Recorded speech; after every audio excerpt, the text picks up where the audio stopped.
A large portion of the Jewish nation has returned to its homeland, but the heart, soul, and mind of much of the Jewish nation are still in exile mode. This state of affairs must and will inevitably change. This is Torah Nation TV from Jerusalem, and we are speaking with the head of Machon Shilo, Rabbi David Bar-Hayim. Shalom, Rabbi Bar-Hayim. Shalom. In the Mishnah in Masechet Peah, which is usually recited in the morning, it says, "V'talmud Torah keneged kulam." That is, and the study of Torah is greater than all of them. How is this to be understood? This very question is raised by almost all of the Mefarshim, all the commentaries on the Mishnah. According to one Perush, it means to say that the mitzvah of studying Torah is equal or greater than, depending on how one explains the term keneged kulam, is greater in weight or equal in weight to all of the other mitzvot in the Torah. In other words, the Mishnah spoke of a number of specific mitzvot in the Torah, such as Pe'ah, such as Bikurim, such as Kibud Av Wa'em, respecting one's parents, and Hava'at Shalom Ben Adam LaHavero, and bringing about peaceful relations between human beings. All of these are aspects of the Torah, that is to say, specific mitzvot of the Torah, and the Mishnah comes to say that the study of Torah itself, Torah study per se, is greater than all these mitzvot, even when put together. That is according to one interpretation. Another interpretation is that which we find in the Rambam, for example, that the study of Torah is greater than all the other mitzvot mentioned in the Mishnah, and in general greater than all the mitzvot, because it is only by studying the Torah that a person knows and understands how to live his life, how to act correctly, what is proper, what is improper, how to go about leading his life day to day according to the values and the precepts of the Torah. This is only possible when one spends much time delving into the Torah and becoming imbued with the spirit of the Torah, and then one understands on a daily level, even from minute to minute, how one should conduct oneself. This is what Rambam writes. The first interpretation that I mentioned is implied quite clearly by what it states in the Talmud Yerushalmi on this Mishnah. This is how the Mishnah should be understood, but it's not always understood correctly in my view. It is often misunderstood. In which way is the Mishnah misunderstood? It's my feeling that this expression of the Mishnah, V'talmud Torah keneged kulam, is frequently misunderstood by many, perhaps particularly those of what is called nowadays usually a Haredi persuasion, to mean that this is the overriding value and purpose of human existence, or the Jewish people's existence on earth, and therefore this takes precedence over all other considerations, all other aspects of life. And this, I believe, is incorrect. I heard recently on a radio program an interview with a certain individual who is self-professed.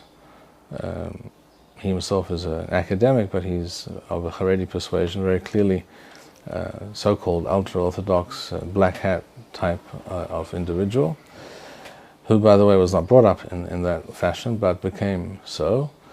And he explained, he was asked, why is it that in the Haredi world, in Haredi institutions, they are opposed to what is known as the essential core of secular studies that the government wishes all schools to teach to their children, to their students. That is to say, we're talking about the study of mathematics and English, essentially those two subjects. and even those two subjects not necessarily at such a high level, but at least at some rudimentary level. And he explained that the purpose of our schooling system, so he said, is to produce great Talmidei Chachamim, great Torah scholars. And to produce such Torah scholars is a very difficult, arduous and long process. And anything which distracts the student from pursuing his Torah studies, which one might add here parenthetically, when they say Torah study, in fact they mean essentially only one thing, that is to say the study of the Talmud Bavli, the Babylonian Talmud, and some of its Mefarshim, some of the commentaries in a very specific manner, and not other areas, not all areas of the Torah. But putting that aside for a moment, his point was that in order for our students to be able to spend all their time on this pursuit, we have to keep them away from any other form of study which demands time and energy and effort. And therefore, studies such as English and mathematics, he specifically dwelt upon mathematics as a subject which is deep and profound, and the more advanced you become at it, the higher level of mathematics you study, the more difficult it becomes, and the more time it demands, etc. If we introduce these subjects to our students, he said, they will have less time to study the Torah, and therefore this must not be. When I heard this, I said to myself, this is exactly the problem with this particular mindset, with this approach to Jewish life, to Jewish existence. You see, after all, we're talking about teaching, in this case in Israel, mathematics, English, to students in primary school, in grade school, first grade, second grade, third, fourth, fifth, sixth grade, etc. In those years, the aim of an educational system should not be to produce immense Torah scholars of a towering stature. The purpose of an educational system at that point should be to produce well-rounded, healthy, balanced children who have a good education in different areas, in different fields, so they will be prepared to make certain choices and decisions later on, perhaps in high school and later after high school, as to what they want to do with themselves, with their lives, professionally, what they want to study, what they will be able to study, having had some basis in certain disciplines prior to that time. We all know that without a good command of English, it is very difficult, if not impossible, to proceed with many types of academic study. We all know that the requirements, again, for different kinds of studies are such that one must have a good grounding, if not more than that, in mathematics, English, etc. And therefore, by making such a decision to prevent students at a young age from knowing anything essentially about these subjects, one is creating a reality in which the vast majority of an entire sector of the Jewish populace, in this case in Eretz Yisrael, but this also could be true in any other country, an entire sector of the Jewish populace is held back and has its life essentially predetermined for it by certain powers that be. Many options and avenues are closed, and their lives essentially, in many cases, reach a kind of dead end. We have to keep in mind that the aim, the goal of producing great Torah scholars, which is a long-term goal, the fruits of which can only be enjoyed or perceived when the person is much older, can only be the aspiration of a few. It is always the case. It has never been otherwise. It is always the case that only a few reach that level of Torah study and knowledge and understanding. And yes, there must be a system which produces such people. But to make it the goal of an entire educational system which is dealing with the entire population, where all children of a certain age are going through this system, and they are being trained or not being trained, they are being taught or not being taught certain things in order that a very, very small number, perhaps only half of 1%, perhaps less than that, will possibly turn out in a certain way, to sacrifice 99% or more of them for that half percent or less, and thus essentially limit their possibilities later in life.